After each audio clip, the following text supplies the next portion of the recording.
Jay Shear. Jay Shear. Jay Shear. Jay Shear, business consultant. Jay Shear. Jay Shear Business Consulting.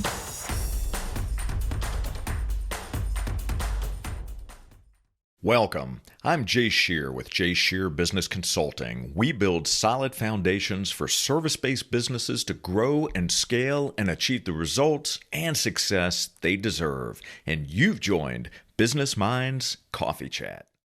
Maya Angelou said, "I can be changed by what happens to me, but I refuse to be reduced by it."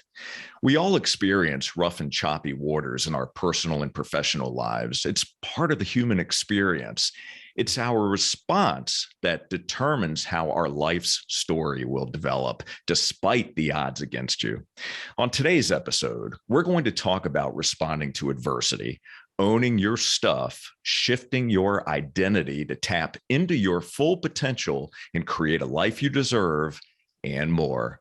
Our guest is a former NFL player and competitor on NBC's American Ninja Warrior. He's a best-selling author, speaker, identity shift and success coach, podcast host, and entrepreneur who's been featured in Success, Netflix, Amazon Prime, National Geographic, and many others. Please welcome the man who's helping others shift their world so they can shift the world, Anthony Trucks. Anthony, it's great to see you. Thank you so much for being here. Hey, pleasure to be here, Jay. I appreciate you as well, man. Absolutely. Well, let's jump right in. There's so much to your story that not only is incredible, but so many amazing lessons that come out of that story as well. So I would love it, Anthony, if we could kind of roll back the clock a bit and take us back to your origin story, if you would please share that with our audience. Yeah, no, by all means, man. That's everybody needs to go there anyways, because if we don't go to the beginning, then no one's going to know why they should pay attention to the ending, right? That's right. I was given away at 3 years old into a not so great foster care system. So I had to deal with a lot of things that had to do with, starvation and beating and tortures, just weird stuff that happened in my life growing up. And when I got to the age of 6 years old, I'd been through 5 houses and I was in a really bad place internally. And then I ended up at the family that's currently my family, which is an all-white family, very poor growing up. So didn't have much of anything. And I always had this internal conversation of like, who am I? Identity was this thing I never anchored to. I was, an outcast everywhere I went. And so I was in that system and actually in that family until I was finally adopted at 14 into the family. And so for the first time, I knew at 14, this is the place, that's my home. But life was still difficult. My adoptive mom got diagnosed with MS.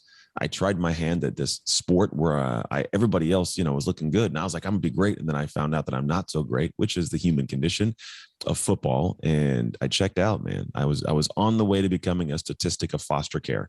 And somehow in a turn of events, I heard some statement that unsettled my gut. And I didn't want to be this guy that had an excuse of foster care was the reason why my life never panned out. And I decided to find a way to do something different and be great. And so I leaned into football.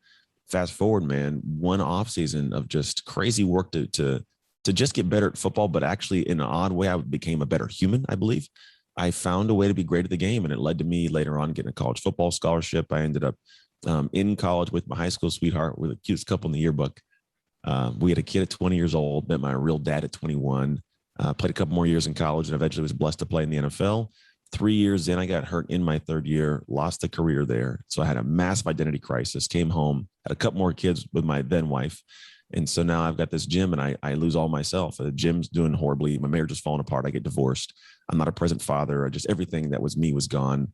At one point I was like suicidal. I'm like, man, if this is life, I don't want this. If this is life after the game, like life can't get any better for me. And I was able to kind of stay mentally around and actually keep myself out of that hole.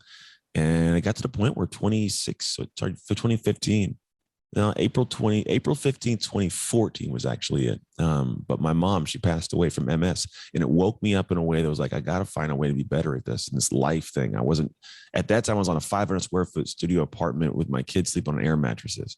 Like I didn't go much up, but then I woke up. It's funny. It took me 2 more years to finally get to the point of making a vast change. So I began 2016 as this guy that didn't like himself, didn't look in the mirror and appreciate anything he saw back. And fast forward 10 months somehow, and what is now my work, I was able to make the greatest proactive shift of my life. I made a bunch of reactive ones. We all do. But I found a way to do it on purpose. And it turned into me rekindling my marriage after 3 years divorce and getting remarried to my ex-wife. It turned into being a present father, building a great business, being on American Ninja Warrior, like all these really cool things that I now realize are an asset and have always been an asset to my life, but I didn't realize it. In the moment when you're going through craziness and hardship, you don't realize what it's actually doing to make you stronger. And so when I finally realized, I went back and said, well, what in the world did I do that other people aren't doing that allowed me to get to the levels I'm at? And I found out that it was something you can actually, codify, and a framework you could actually put into place and follow along to make something magic happen. And so that was my thing, man. I went through and I figured my life out, and now I do the best I can to help other people make these shifts in life proactively to kind of create something really cool. Incredible. Well, we're certainly going to dig into what those shifts are and how our audience can learn from you and how they can make those in their own lives. And, as you have eloquently put a bow around your past history and your experiences that you went through, and obviously there's a lot more to it, and it goes much deeper than what you laid out for us. But it's incredible as I look over that story that you've been able to time and time again figure out how to work past a situation. And even during the darkest times, you still continue to look for a way to move forward.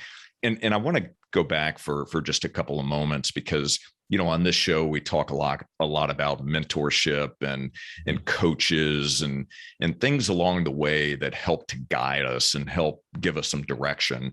Who were some of your early mentors that you can point to that were incredibly helpful to you?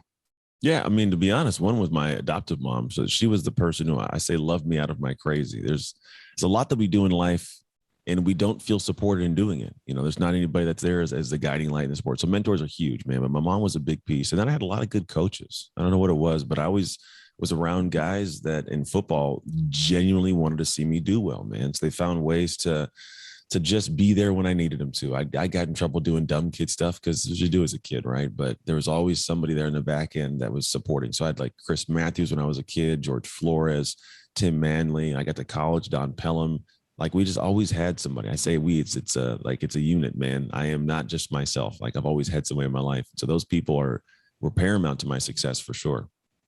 So what makes a good coach in your mind as you think about those coaches, and obviously your mom being a mentor to you? What makes them so good and so meaningful? I think there's two things. One, I think big part of it is the ability to be able to tell you what you need to hear, not what you want to hear.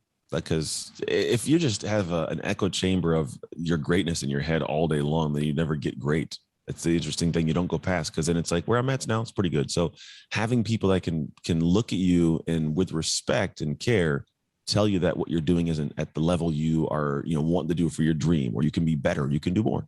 So those people need to be able to tell you things. And then also I think it's someone who will openly and publicly celebrate you. There are mentors who are in the background who are great. Don't get me wrong, they're great, but like I need someone that whenever I win, they go, "Hey, damn good job.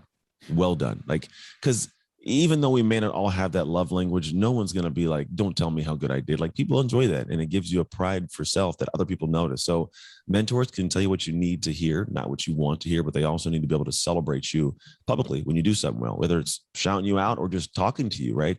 There's something to that human desire to be appreciated and accepted and edified in certain ways. And it's odd as much as people like that and they realize that you have to give to get, people don't do it enough. Yeah, I hear you loud and clear on that. That is so true. So what is something that you believed about yourself early on that you discovered wasn't true? Oh man, I thought I didn't deserve anything in life. So most people don't know this, but if you get into the statistics of foster care, any prison in America you go to, 75% of the inmates have spent time in foster care.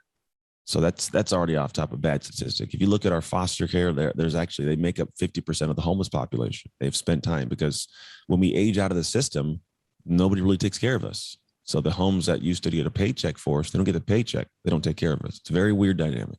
And then I think less than 1% of us will ever graduate from college. So there's these sad statistics where I should not have done anything great. And I think for me, like going in and realizing where like I should have done, I made something great. Like it's been great. I lost the train of thought in your question. I knew it was going somewhere, and I was like, where are we going now? I'm being Yeah. honest. So that's okay. So I wanted to try to understand something that you had believed about yourself Oh, early yeah. on that you discovered wasn't true. Yeah. And you So started to pull the thread on yeah. that for us. So that's 100%. Thank you. Sometimes I think of other stuff and I'm like, what was I supposed to think of? But no, that's the thing is you go into this world thinking like that's what my life's supposed to be. And I didn't believe if my own mom doesn't love me or want me around, what makes me think the rest of the world wants me and keep me around. So like that's the direction I was headed. And so that was a rooted belief for a long time of like I didn't deserve much. I wasn't supposed to have great things or supposed to be good at sports, supposed to do anything. So that became the story that I ran in the background. And it's funny as human beings, psychologically, we will create a story and we'll tell it and we'll live to make the story right. So when you believe that's your story, you will do things to be able to stay in alignment with who you see yourself to be, good or bad, unfortunately. And so that was the thing, man. So I would do things sometimes unconsciously that would lead me to the place of like, yeah, I see you don't deserve very much. Wow, it's amazing. I mean, the statistics that you just gave obviously are staggering. So knowing those statistics and what you experienced yourself, do you get involved in the foster care system and looking at ways to help break that cycle and be able to take the story that you've been able to live past that point and share that with others and help them improve the outcome of their lives? I do a lot, but people you won't ever see a lot. That's the work I do for me. So like, for example, I sit in the board of an organization called National Angels. It's based out of Austin. They're actually started as the Austin Angels. And I sit in the board and I help find ways to be able to help them take their message to the world. I work with CASA organizations. I work with Hope at Home at Colorado. I do a lot to be able to be present with the kids who needed what I needed back then. Like, it's just to realize they're not alone and they're not crazy, that they actually have something special. Because when you're growing up in this environment, you're not told that you can do much. You're not shown you can, and no one ever comes back for some reason. So for me, I do a lot to give out. And also, whenever people ask me to work with these foster organizations, like we do make adjustments for them, but that's kind of the only area we do. Like when I say work, like it's for speeches. Like I typically, my keynote fee is about $25,000 for keynote for organizations, but like I drop it down to like sometimes 5,000 for organizations that are for foster youth, because I would much rather take a massive hit, but leave a massive impact than make the money, we'll call it, in the speeches I typically do. And it's not to say, that I won't do it for other organizations, but like that's the near and dear place of my heart. And those kids need it more than anything. And I am, of all people, suited best to actually reach and impact them. So I find ways to make sure that the money's not the hindrance from me leaving an impact. And then when I do it, nobody knows. I don't post it on social. I'm not like, look at me, how great I am and what I did. Like that's time for me and for them to make sure we're focused on what's good in the world and doing something good. Love it. Being heart-led and just making an impact. So just to stay on that topic for a moment, do you get feedback from those that you have spoken with and those whose lives you are hoping to help change for the better? Do you follow up with them? Do you hear the stories of how they're doing? You can't always, the way the system works, a great deal of protection around those kids. So you can't take pictures, you can't post them in social media stuff. It's got to be as much as possible pictures of none of their face, right? So on top of that, it's hard to be in contact. So I usually don't, unfortunately. I've had maybe in the last 10 years, one, maybe two kids who came back and, they send me a message out of nowhere, but I don't typically get a chance to hear, to be honest. I'll hear through the grapevine, through the organizations or through the people that were, kind of serving with them. But most of them are so young, like they're just, they're not even 18 yet, or close to 18. Because the problem is, unfortunately, when the kids go through that system for so long, by the time you get to that 15, 16, 17, 18, jail isn't the first place when you've been locked up. You have been in juvenile hall, you're running the streets, you got this mentality that's really walled off. And so most of those kids, it's very hard to get through to. The ones that are like under 13, 14, I usually reach out to. And that's, there's so many years between when I talk to them, when they actually age out, that I don't always get a chance to hear back from them. Okay. All right. Just curious. So you've asked this question before on your podcast. Why should people listen to you? Oh, look what you did there, Jay. Look at you trying to poke something out of me, man. It's funny you ask questions. You never think you're going to be asked the question. You know, it's an interesting thing because here's 90% of people say, because I'm going to listen to you, right? And I get that. I get the idea to listen to people, but I think people, man, they as much as they want to talk, they need something of value. And I think I've listened enough. You would listen to me because things I would say would come from my experience of life with very little judgment and trying to give nuggets of information that can shortcut your path to wherever you choose to go. And the only reason I can do that is because I've run the race. I don't believe that you should be telling people how to run the race until you've crossed the finish line. And I have crossed a lot of finish lines, man. I've got divorced and got remarried. I've had kids young. I've built businesses. I've failed in business. I've succeeded in business. I've failed at parenting, succeeded in parenting.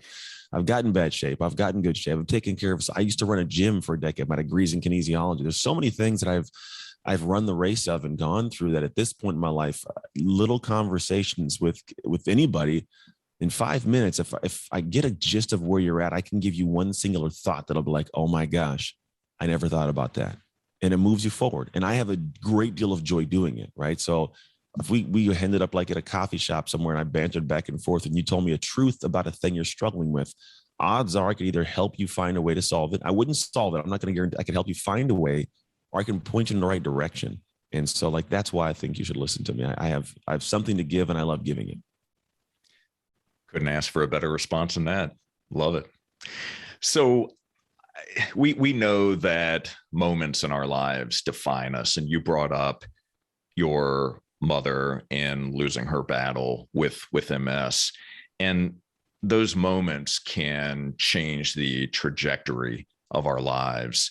As you look back over your life to this point, what are one or two of those particular moments that have had such an impact on you that they changed everything that you either decided to do or shaped the work that you're doing right now? Yeah, man, there's two. I might have mentioned them, but there's two very pivotal ones. And the one with my mom, there's obviously stuff that nobody you don't know about that I'll share with you, but you know, it's not just that she passed away. It was that in those moments before she passed, I got to spend an hour with her, like just kind of chatting. And she wasn't actually conscious, which is kind of the interesting I'd say with chatting, but I talked a whole lot because I was the only person that could. But I remember like having a discussion, like thanking her for the life she'd helped me create. Quite literally, like I would not be the guy I was if it wasn't for her early on. So that was the first piece. And I remember I made two distinct promises. And the first promise was like, I'm going to figure this life thing out. I'm going to find a way to get back on a track. Because at this time, man, my mom, you know, she's passing away and I'm doing nothing. My life is falling apart. I am heading into a very, very deep bottom. And I was kind of close to that deep bottom already. I made a promise of like, I'm going to figure it out. I'm not going to have the work you did on me be for nothing and be in vain. Then the second promise I made was like, and then when I do it, like I was like, how can I best give this woman the most like respect ongoing? And I was like, well, what if I do what she did for me for the world? Like she unconditionally loved this guy. She didn't have to make him better. So what if I pass that on in some way to the world through all the craziness I've been through? So that was the second promise. So the first part of my life was spent like, you know, trying to do that. The crazy thing is it did take a couple of years to finally start making good on the promises. The second moment that was the real like push, because now like the gate was down, but I hadn't started pedaling, you know, if that makes sense. You ever watch BMX, the gate goes down, then we pedal out. Sure. Like that was the gate going down, but I hadn't started pedaling yet. And the second moment was I got some good contracts in business. I had some free time. I had some money. I was divorced. I'd have kids, you know, and with me back and forth that we were like every other weekend. And I remember like I just kind of did, we'll call it single guy stuff, you know, and I'm a man of faith, but I was very far from my faith at this time. And I had somehow made it to Russia for a speech that had come back and invited somebody back from Russia. It was a very just physical, couldn't even communicate without Google Translate. It's a very lustful relationship, we'll call it. And I remember I woke up on New Year's Day, January 2016, and I had this overwhelming feeling of shame. It was this like, it felt gross. Like I was like, I would never want my daughter to be with a guy like me. I would never want my boys in any way to mimic my actions. My mom for sure would not be okay with this. And my God would never let me into heaven acting like this. And that was the second moment.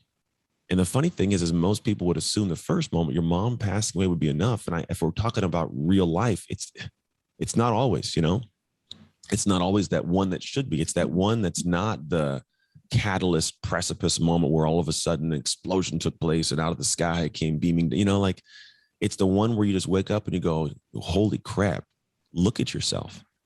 And that was the moment, man. And that was the one where I was like, I got to figure this thing out. I'd made this promise and I was not making progress on it. And that was the thing that actually catalyzed the direction and the drive and the commitment to start driving my life into the direction of becoming a better human. So what was the first thing that you did when you had that realization, when you looked in the mirror and had that discussion with yourself? What was the next step? Man, I sent that girl home first. I was like, you got to go back to Russia. For being honest, Jay, I was like, I can't do this. And the second thing, which is very close, I pretty much like no more women, man. I think whatever happens in life, when we're having dark moments, we don't want to be, to be honest, we don't want to be alone because the person you're alone with, you don't like.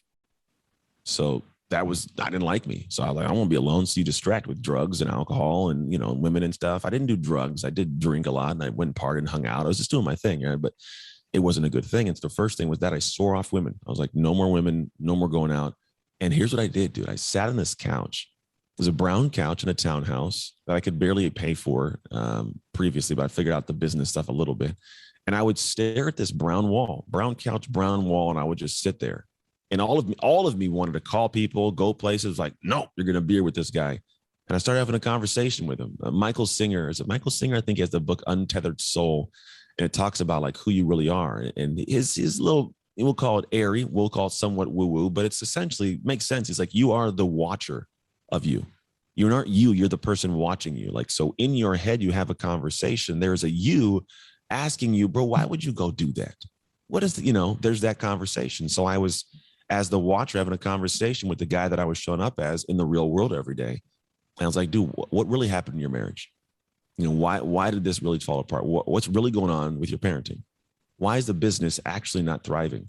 Why are you out of shape? You're in a gym and you're not even in good shape. Why are you going to the gym and telling people to get in shape, coming home and drinking a 6-pack of beers and going back in the afternoon? Why is this your life?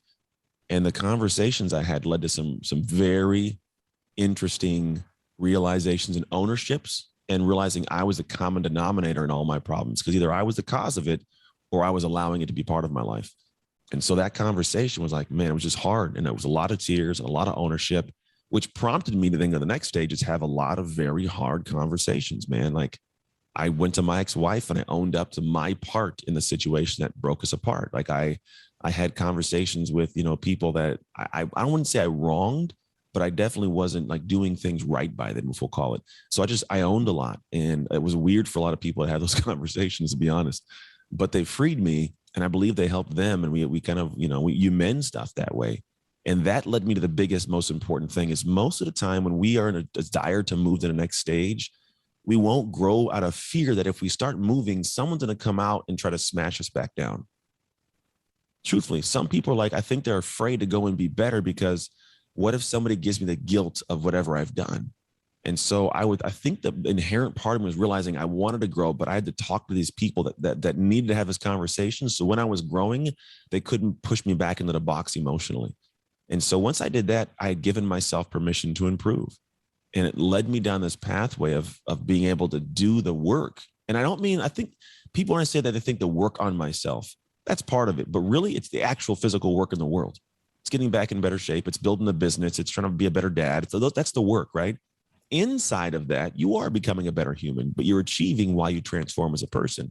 So down the process of doing those things over and over, I was little by little diminishing my attachment to the identity of the crappy guy and building a new identity I could shift into in this guy that was a great dad and was in great shape and could be a better husband and could run his business better. I needed to become that guy, and you don't become that person without doing actual work to become that person. And that became the process that over 10 months, it completely transformed my life. And I wouldn't say that it was, from then to what I am now, but it was the trajectory change that was the most important piece.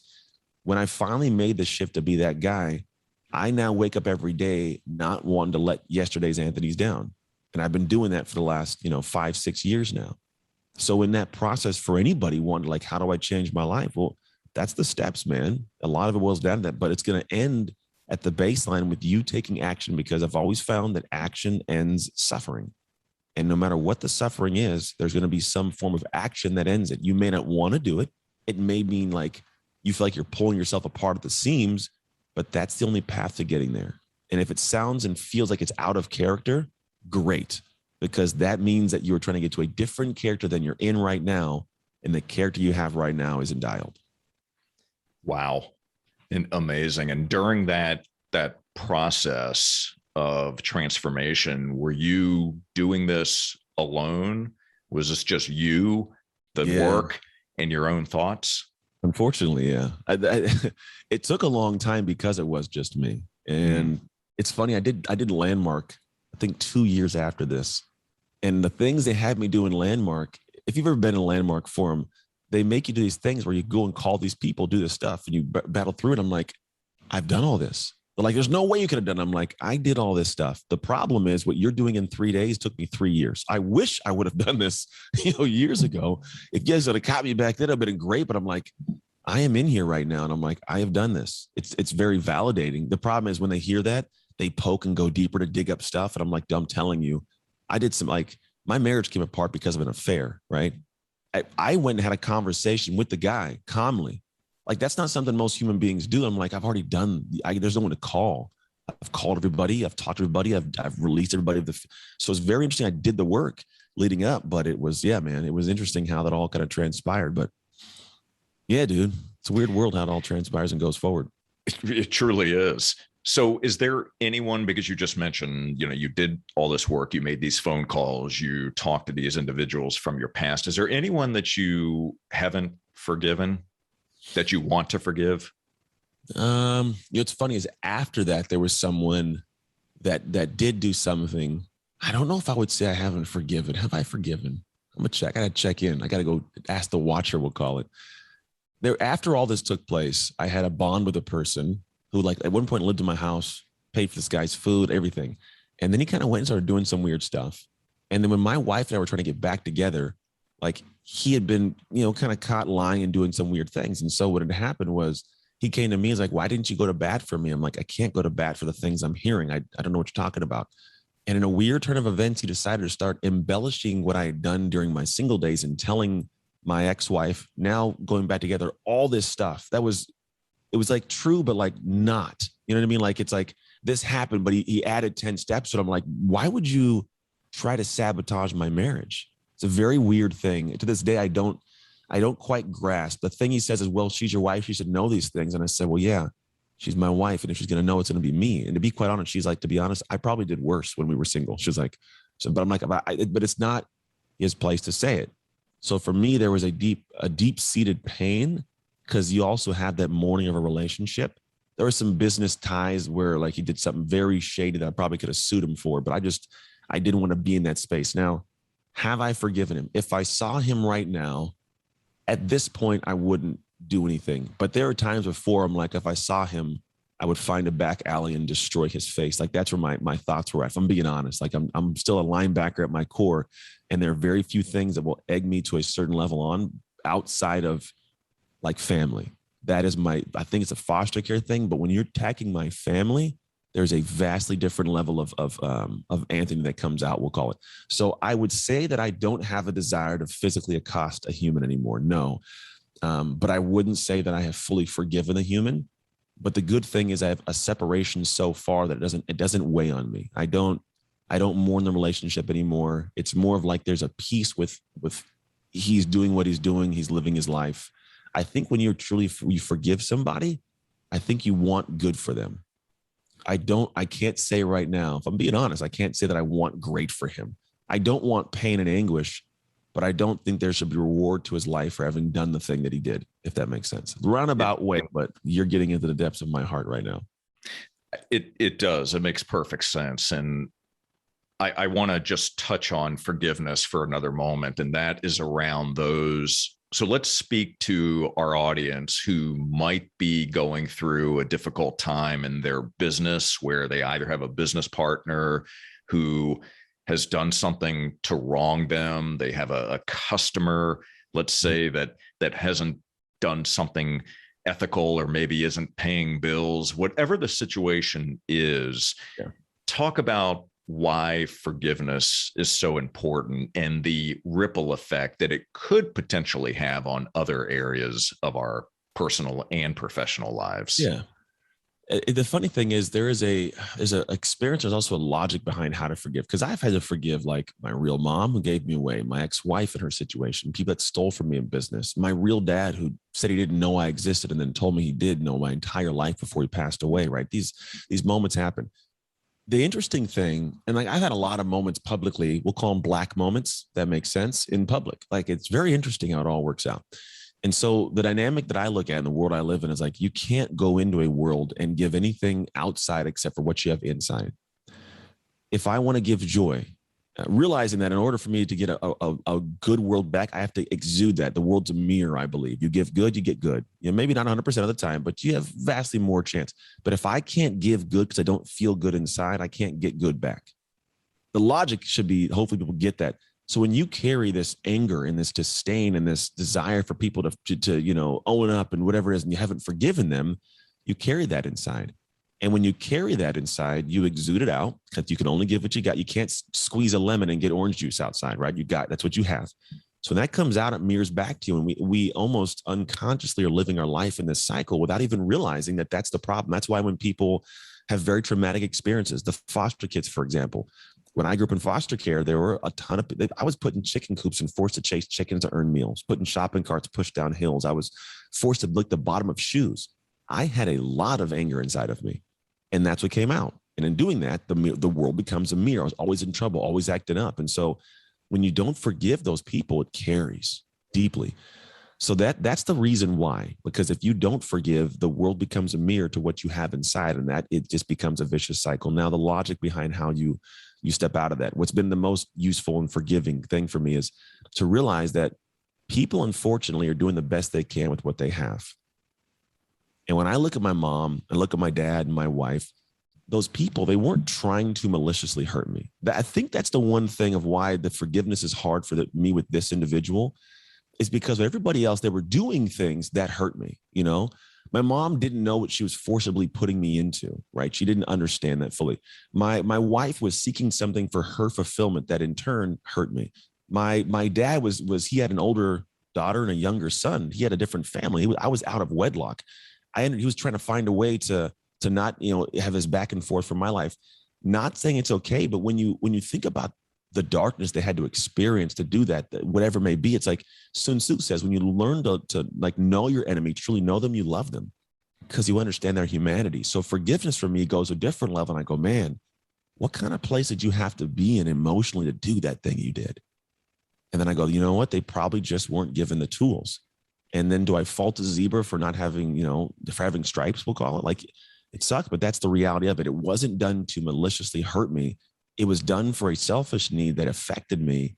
So forgiveness becomes a little bit easier because now it's like, gosh, I kind of have a compassion. You go to a different space. And so when you see it that way, it leads that way. Now, the reason it's different for that individual, it's like, that was done to maliciously hurt me. That was done on purpose for a reason that there was no genuine reason. There was nothing except for I didn't go to bat for a person, that quite literally the things they had done were trackable. It was like things that had been happening at hotels where like the only person in the room was this person. They're ordering like pornography and not paying the bill and then saying it wasn't them. And it's like, how can I go to bat for you for that? You're lying and telling people that you're somebody's bodyguard and you're not. And the bodyguard who's there finds out. I can't go to bat for you for that. So like, what do you want me to exactly do? So, but that triggered the person to do what they did to maliciously hurt me. So that's where it's like forgiveness is a little bit difficult when somebody actually tried to ruin your life. And so that's for me where the definitive is. So the good thing is I'm aware of it. I can feel it when I get to that space, but I almost am never thinking about it. It doesn't affect my life in a way at all that weighs it down. But the things that I do with like the people that are really close to me and my wife and, you know, who my friends are, like forgiveness of people who have done things in the past. It's a little bit easier when I realize that they were doing it not for malicious reasons, but almost because they just needed something and didn't know how to express it or how to talk about it or how to feel it. And so I can give them grace and a lot more compassion. Beautifully said, truly. And I I think that, as I look at forgiveness and what you just brought up, it seems like you have a wonderful perspective on life and a perspective on people. And when we're able to create some distance between that situation and where I am today, and we do have a bit more perspective, we see things differently, right? It's like when you're coaching someone and going through identity shift, you have a different perspective than that person does, and you're able to identify blind spots or things that are going on that perhaps because they're so close to it, they're not necessarily seeing themselves. And my gut tells me that at some point in time, there's going to be enough distance between the situation with you and that gentleman. You're going to start to pick up on some data points that you didn't know that are going to at least allow you the opportunity to create that forgiveness that you've been able to extend to others as well. May look different, but you'll probably get there. I've over the years found like details and information about how the person operates. So I've got that. I think the thing is with all the other people, my mom, people in business who had wronged me, my dad, those kind of people, they're always and forever going to be present in your life. So you kind of like, you need to find a way to navigate that, because this person is so far removed. Like, I don't have to go back and view that or explain or experience that relationship anymore. So it doesn't weigh on me. I don't need anything from the relationship. So I'm aware of it. I just haven't given a thought because I haven't had a need to, if that makes sense. But there are definitive things I found out. I'm like, okay, this does make sense as to why this person would do it. But still, I'm like, I don't feel like even thinking about it. So I don't. Fair enough. So I want to talk about your new book that's coming out this month, Identity Shift, Upgrade How You Operate to Elevate Your Life. And the first thing that I would love to find out from you is, when did the seed of this book begin to germinate with you? And what was the experience like actually bringing the book to life? Yeah. So the seed, man. So it actually was something that was an accident, to be quite honest. I was sitting in a mastermind, and the group that I'm in is a mastermind, really great guys. It was at the specific moment, it's Jackson Hole, Wyoming. It was Brendan Burchard, Jeff Walker, Lewis Howes, Trent Shelton, Dean Graziosi, Russell Brunson, and I believe Craig Clemens was there, and a guy named Ethan Willis. And it's since grown to an amazing group, but at that time was the beginning of it. We were all kind of going in, they're like, hey, everybody, take your turn, tell who you are and your story and your business. We'll all talk through your business.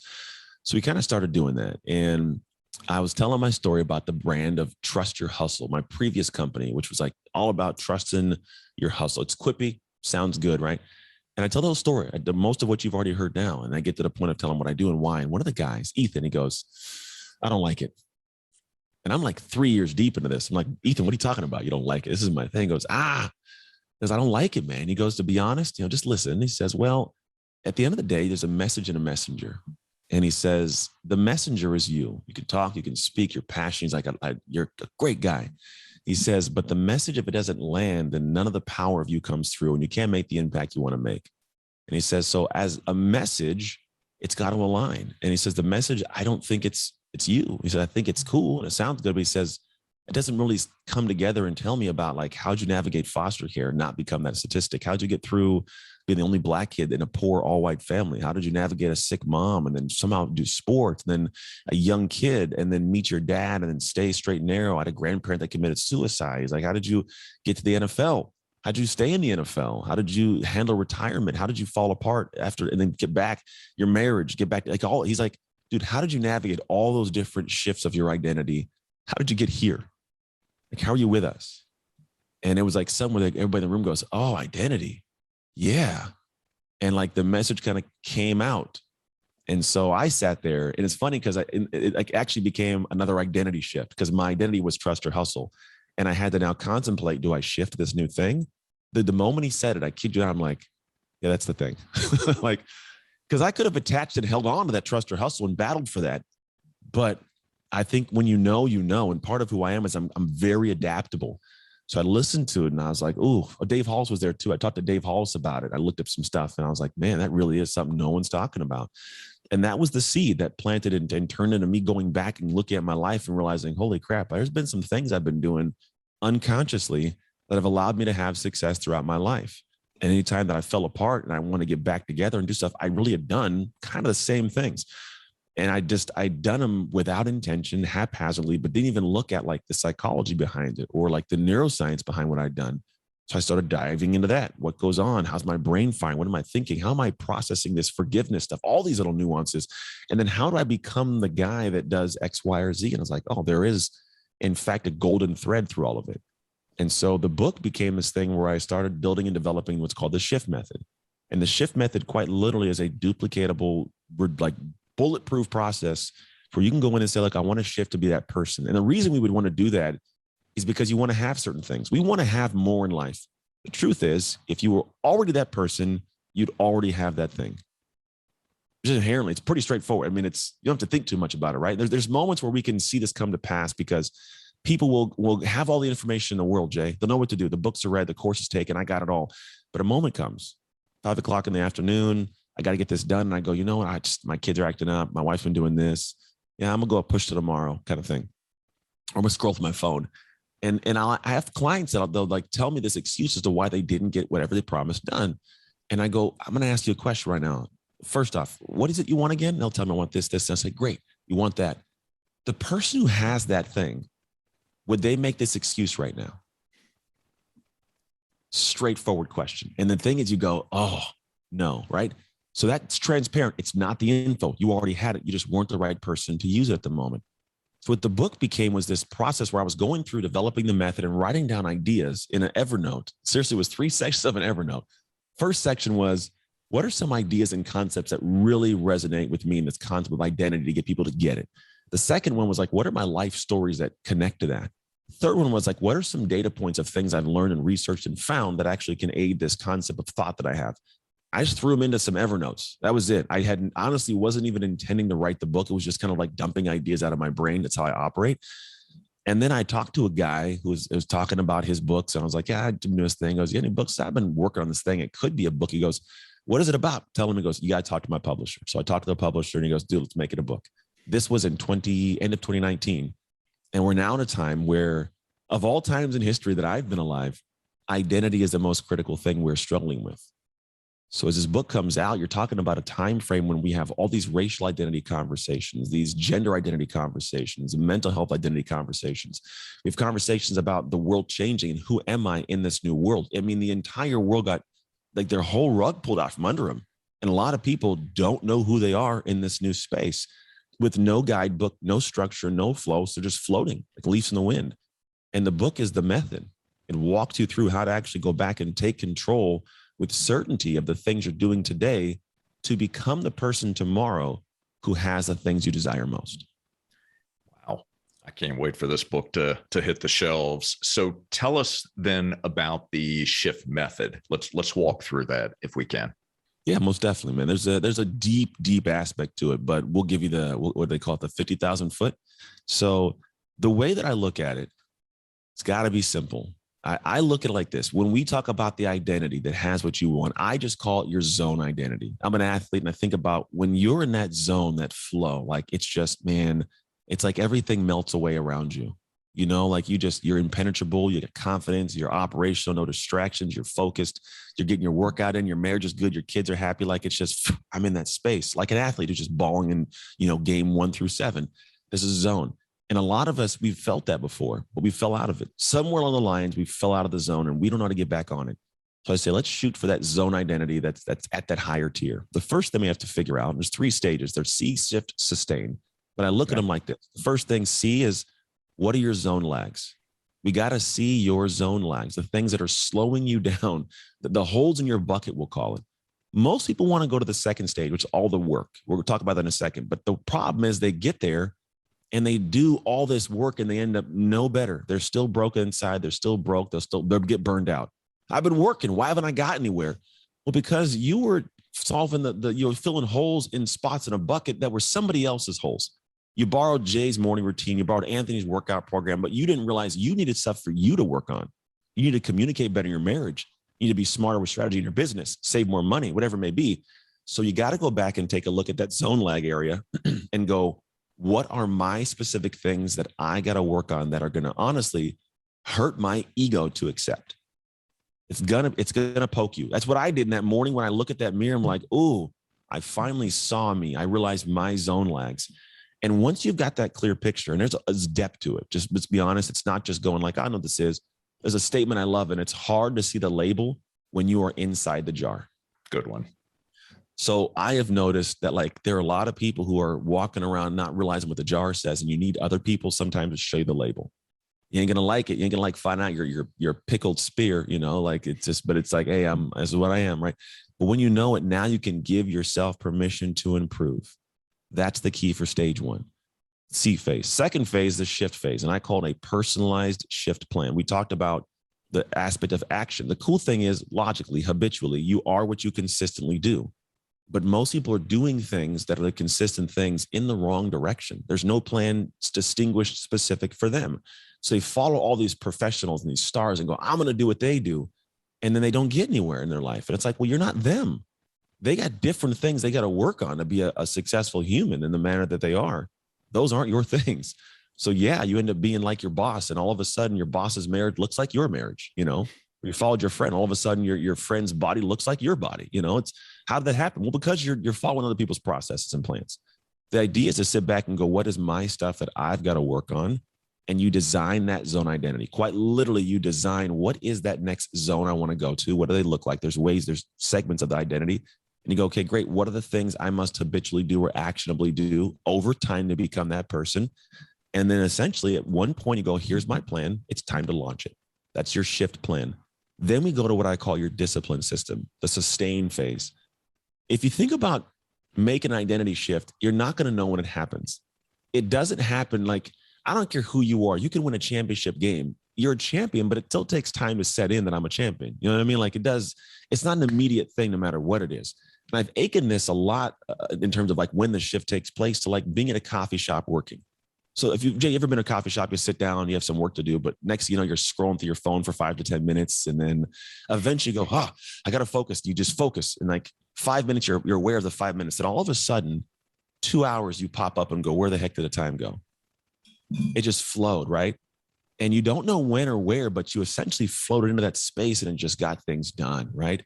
When an identity shift has taken place with a discipline system, what ends up happening is the first week, 2 weeks, it's a little bit of work. Like you're thinking, your folks, after a while though, it just kind of drowns out and you pop up 3, 4, 5, 6 months later and go, oh my, look at my life. I've lost 30 pounds. My marriage is great. My kids are happy. The business is running smooth.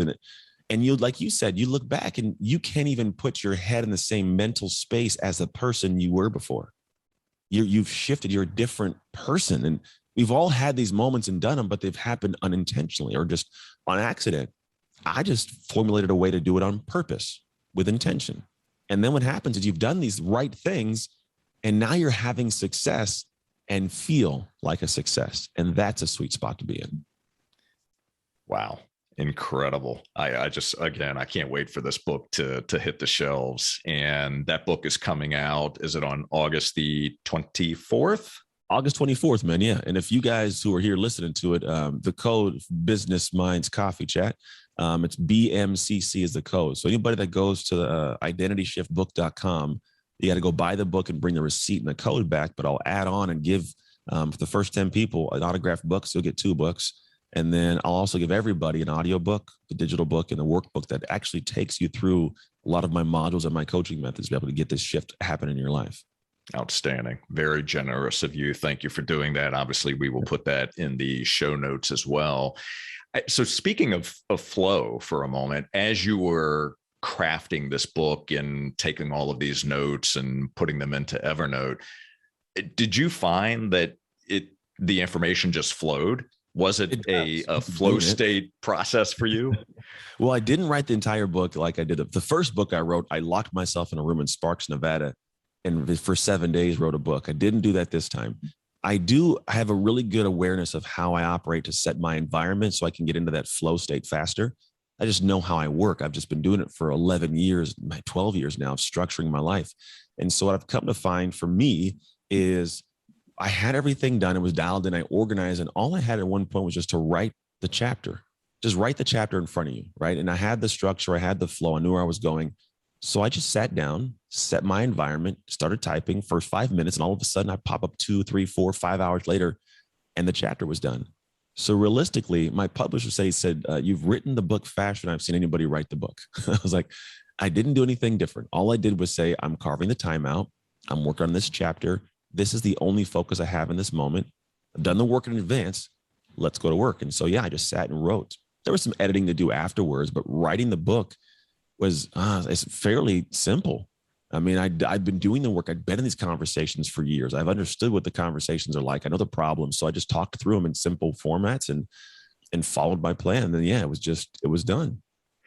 Isn't it amazing, Anthony, that it took someone else to listen to you and say, this, your story, what you're able to do, shifting identities, that's a book. Yeah. It's always amazing to me that someone else can see that in us, yet we don't see it ourselves. Yeah, it's funny. I just one of my friends is Jamie Kern-Lima had the book Believe It that just came out, and we do a thing on Brendan Burchard's Growth Day, and she was coming in after me, and so I was talking about this concept. It's the same thing like this, and I was saying how like I have bulletproof boundaries. I have a way of setting my life up that keeps things that are supposed to be in, and the things supposed to be out, and I just structure it. And she's like, that would be a phenomenal book. She's like, write the book. I'm like, I never thought about writing a book on bulletproof boundaries. So that may be the next one, just for a good book, Bulletproof Boundaries, which has really been a big key for my life success. Absolutely. Well, I know you're committed, so get it done. Perfect. I gotta get this one done first, and then we'll get to that one. Fair enough. Anthony, what are you most proud of? My family, man. Without question, without a doubt, fast then it comes to my mind. I am proud of the family I've built. And I say built on purpose, man. Building something takes time, but it's a beautiful thing. There's ups, there's downs, it's just part of the nature of it. But none of the stuff I do is of any use or joy if I'm celebrating alone. So I'm like my family, and having a place where I get to go and be with people that I absolutely love, that I can hang out with all day long. Like there is the best and worst part of our world are people. I think, in my opinion, the best part are people, the worst part of people. But like, I love the people, man. There's no amount of money or cars or anything. None of that stuff's great if you're by yourself all the time. So like for me, it's like, that's the thing I'm proud of, is the family. Wonderful. And I'm sure that they're very proud of you as well. Hope so. I'm sure. So what overarching message would you like to leave our audience with? The overarching message, man.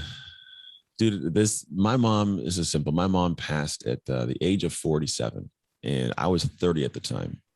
And it was this interesting reality I had that at up to 30, it felt fast. Life feels fast. I can still picture myself as a kid, the teenager. It's just fast, man.